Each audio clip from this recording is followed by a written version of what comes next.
Election, thousands of African Americans around the country have reported receiving racist, targeted messages to their personal numbers. I spoke to some LSU students who received those messages, and I do want to warn you that some of the following language may be disturbing for some viewers. It said, "Good afternoon. You have been selected to pick cotton at the nearest plantation. Be ready." This was the text message LSU sophomore Derek Hill received the afternoon after Election Day. Hill is one of the many African Americans in the country who received a text, with other LSU students stating the same. I was in disbelief. I was startled. I was shocked. I was really just appalled that somebody would do this and think it's funny. You have been selected to pick cotton, and be prepared to be searched down once you've entered the plantation, are common phrases seen in the messages. And in some reports, the texts even used the recipient's name. I feel like with these messages, with them calling out people by name, that is very scary. Reported in at least 24 different states, many of these messages were sent to middle school, high school, and college students. TextNow, a mobile platform that allows people to create burner phone numbers, found that one or more of its users allegedly used the service to send out the racist messages. You about to get found. You about to get found. Kyle Rutherford, a junior at LSU, saw the messages online and said enough is enough. It was not sent to me. I noticed a whole lot of people posting about it, so I just remembered the number, wrote it down, and texted them first. With no luck, instead, the messages got a little heated. I want them found. I want them held accountable for the disgusting things that they're telling people and harassing people too. Like everyone else, Rutherford just wants justice. This was an attack against the African American community.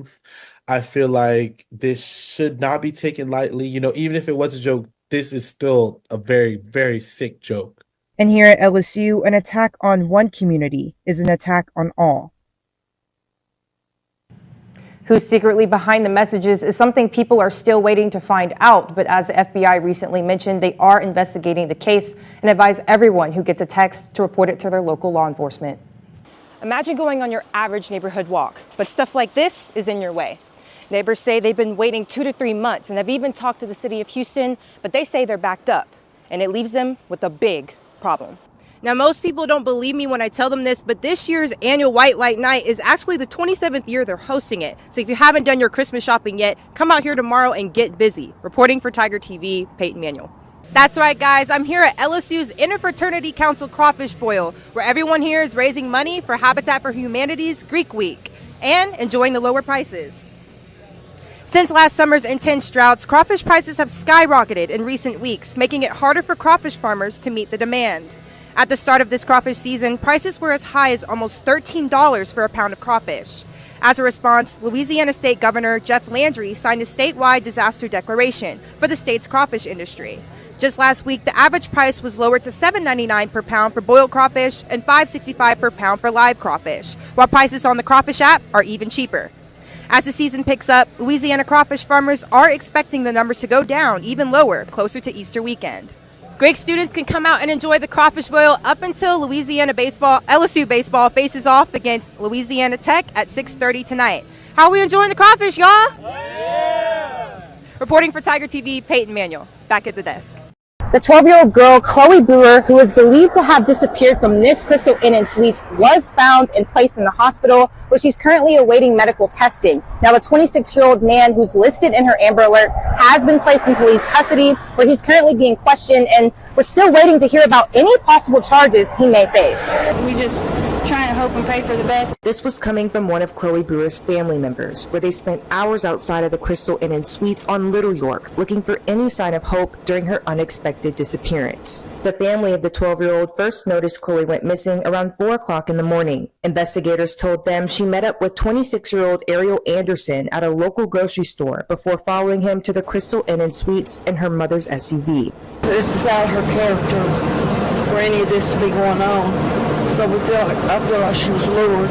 According to investigators, the man rented out room 110, where the two went inside before Chloe was abducted and taken to Louisiana in his 2015 black Tahoe. Not long after, the family was able to find that Chloe's debit card had been used at a hotel in Baton Rouge, where Anderson is from. Eventually, the man turned around and dropped the young girl back in Houston on Aldine Mail Route Road. That's just short of 5 miles by foot, where Chloe was last seen. Anderson then headed back toward Louisiana, where he was pulled over and taken into custody by Baton Rouge police. Since Chloe's return, the family says HPD was, quote, slow to act, given that an Amber Alert wasn't issued out until after Anderson was placed in custody. One of the family members, who asked not to be identified, sent the following statement. HPD's lack of concern for this child is unacceptable. She's a human, our future, and was just another case to them. Their neglect caused her more terror. Who are we teaching our kids to trust? Not the City of Houston Police, that's for sure. The spokesperson for HPD declined to respond with a formal statement, but said they were able to find Chloe within 24 hours of the report being filed.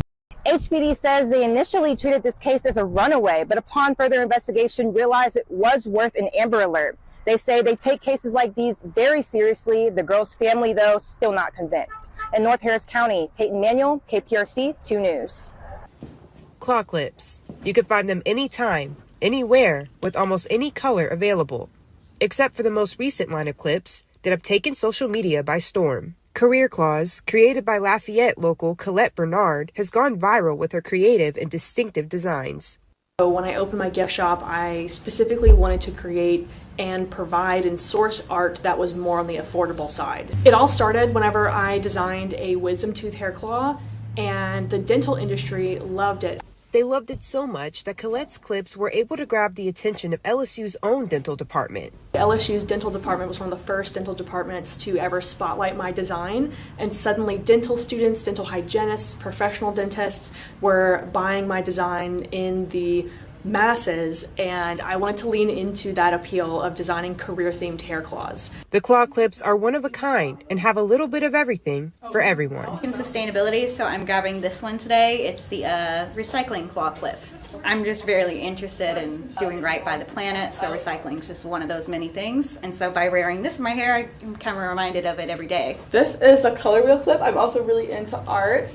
And I just think it's really cute. And I think it's a really good visual aid. 10 more designs have been added to the collection in the past month alone. Bernard says it wasn't possible without the online views. And we're talking over 22 million of them. The worldwide support that I've gotten for my career clips, we offer over 10 full-time positions here in Little Lafayette, Louisiana. That wouldn't be possible without all the views we've gotten online. In addition to the views, Career Claws also knows how to bring in the fire. If people aren't saying something about what you're doing, you're maybe not doing something right. Despite some of the hate, Bernard focuses on the positives and likes to think all press is good press.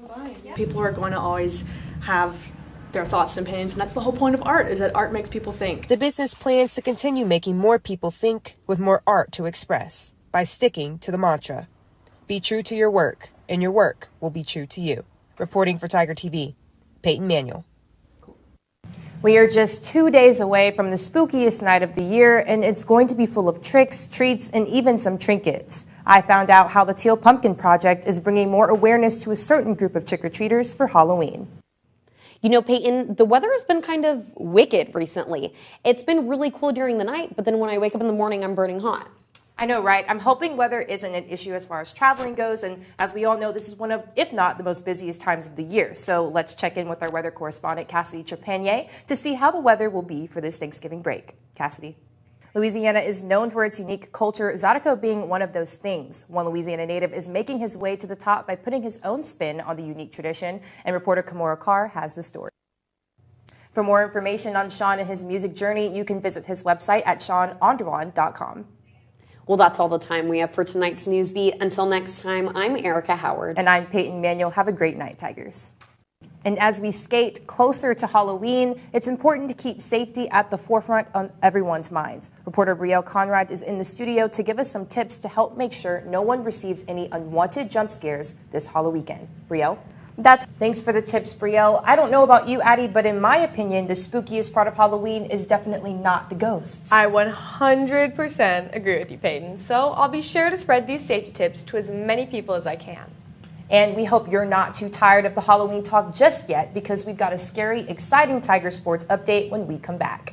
For our community members who love to read or need access to resources, LSU is here to help. Here's how you can borrow books even as a non-affiliated individual. Whether you are a Baton Rouge resident or a visitor, LSU's very own Public Patrons welcomes the public to explore their collection. Public Patrons is a resource that allows non-affiliated students to borrow books and utilize resources here on campus. All you have to be is 18 years of age and have valid photo ID to act as your library card. Whether you need art books, history books, or children's books, LSU has you covered. You can visit lsu.edu/borrowing policies for more information. After the break, get an inside look at a local restaurant that's feeding the stomach and soul. We're coming right back. If you found yourself in an unusual amount of traffic on the way to campus today, there's a reason behind that, and it just might put a smile on your face. Over 9,000 students from across the greater Baton Rouge area piled into the PMAC for LSU's women's basketball win over Charleston Southern. The students helped make the Deaf Dome live up to its name with the decibel count peaking at 110 at one point. Well, that's all the time we have for tonight's Newsbeat. Until next time, I'm Peyton Manuel.